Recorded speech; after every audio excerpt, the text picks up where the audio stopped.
So this is a bit of a weird video, but it's a great video, and I think it's one that's going to resonate with you. So stick with me on this one. I turned 50 this year. Yes, 50 years old.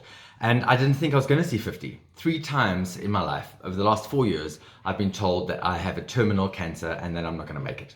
And at that point in time, you think quite a lot about your death. And you think quite a lot about your potential funeral or the celebration of your life.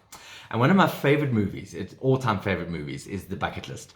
And the opening scene, voiceover from Morgan Freeman, and he's traipsed up this mountain to go and, spoiler alert, put the ashes of Jack Nicholson, character Jack Nicholson plays, at the top of a mountain, right? And he talks about how do you measure the life of a person. And we'll forgive him, he said the life of a man because he was talking about Jack, but we'll forgive that. It's very PC, and we're going to be woke and we're going to say a life of a person because that's the way it should be. So how do we measure the life of a person? And he goes on to say, do you measure them by their achievements, by the wealth that they've accumulated? And he says no, he disagrees with that. He thinks that the measure of a person is by how many other lives measure themselves against that life. And I've often said over the last couple of years that I didn't survive brain cancer just to survive brain cancer. I really want my life to mean more. And that's why our little company is called the Enrichment Project, and our little slogan is Enrich. Because I really do hope that in doing what I do and in sharing and in speaking and sharing the story of my life, I can help to enrich other people's lives by even just changing their thinking, or helping them to change their thinking in just the tiniest little way. And thinking of that sort of final saying goodbye on this planet, and who would be there and why would they be there? And that's an interesting question. And I've spoken quite a lot in my training career and done sessions with people where they write their own eulogy. And that's an amazing thing to do. And you might think that that's quite dark and macabre, but actually it really isn't. Because what you're going to do is you're going to write, so I'm going to challenge you here to write your eulogy. And basically what you're writing is what you would want somebody to say at your celebration of your life, funeral, whatever you believe, whatever that thing is, wake, whatever.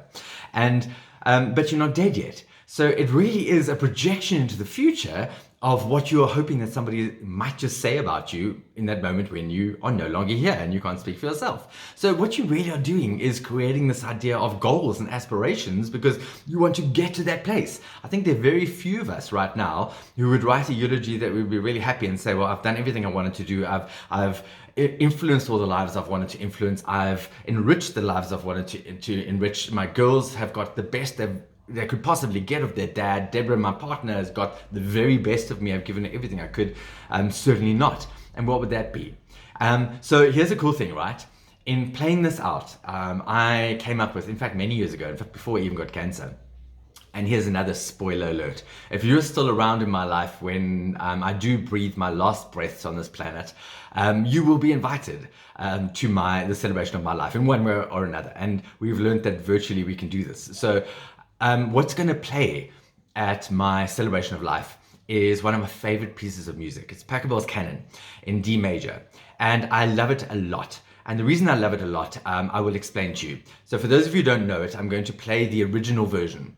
It's a canon, which essentially is a repetitive piece of music where 8 notes are played, and you'll hear them playing. I'm just going to bring this closer here. This is the first violin that comes in. It carries the melody. And we play it again. 1, 2, 3, 4, 5, 6, 7, 8. Same 8 notes that are playing over and over and over again, which is a round. But the canon is each round mimics on the other and builds on it.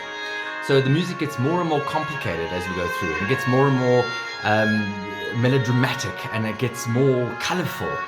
And essentially for me, those 8 notes are when I came into this world and my heart started beating. It was beating at the same beat all the way through.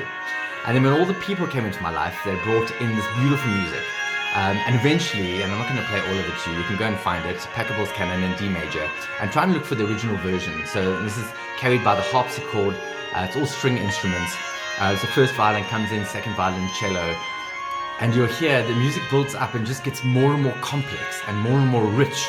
And for me, that's as more and more people come into my life. And the color of my life becomes more rich and becomes more complex. And then eventually the music builds up to a crescendo. And that's essentially, how life sort of culminates in this amazing moments of kids and grandkids and things that we've done and accomplished and places we've been to go and see and people that have come into our lives. And then the music starts to quieten. And as it quietens, literally all the instruments separate off until we're left with that single 8 notes. And essentially that's what it is, when we're no longer breathing, no longer on this planet, we come into the world on our own and we leave the world on our own. And essentially, I want everybody to know. And right now, the reason I'm doing this is because my 50th birthday has been the most amazing thing. So many of you have brought color into my life, and well wishes and support and encouragement and love. It's just been the most incredible celebration for me of a birthday I never thought I would see. And so this is going to be playing at that celebration, and you are the music in my life. You are what brings the color into my life. And then the next thing that's going to play, here's another spoiler alert. When you're there in that day, hopefully many years down the line, you'll remember that you saw this video. So here's another version. It's played by a 16-year-old. It's played by Matt Rach. He's a German, and this is one of the biggest sensations on YouTube, right in the beginning of YouTube. And he plays this, and go and have a look for the video. In fact, I'll put a link in the comments here. And so it sounds pretty normal, but there he is with a little camera setup, selfie, with an electric guitar, and this is his version. How cool is this? 16 years old. A kid in his bedroom saying, I'm going to take a 300-year-old piece of music and make it mine. So amazing. So for me, this is my life. I believe that I have taken this idea of how it should be, how we shouldn't be, and said, I'm turning this on its head. I'm going to be Richard. And I guess that's the best that any of us can do. So the perfect eulogy for me would be Richard was Richard. In all his Richardness, all his good, his bad, his ugly, his terrible, his yuck, and all his glory, whatever that is, it was Richard. Isn't this incredible? So the challenge I'm going to leave you, we're just going to make that a little softer in the background.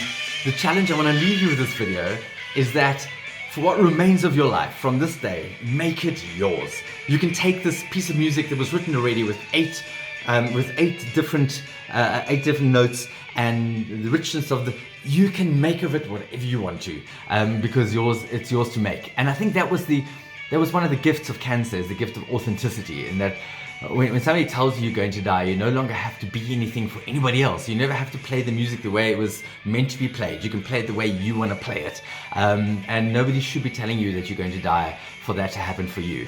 So make amazing music. Thank you for being some of the music of my life. Please continue to add the beautiful tunes and the beautiful rhythm and the beautiful sounds of my life. And hopefully I can do the same to you. So thank you so much. Please like the video if you like it. Please share it so other people can share in my life. And until next time, cheers.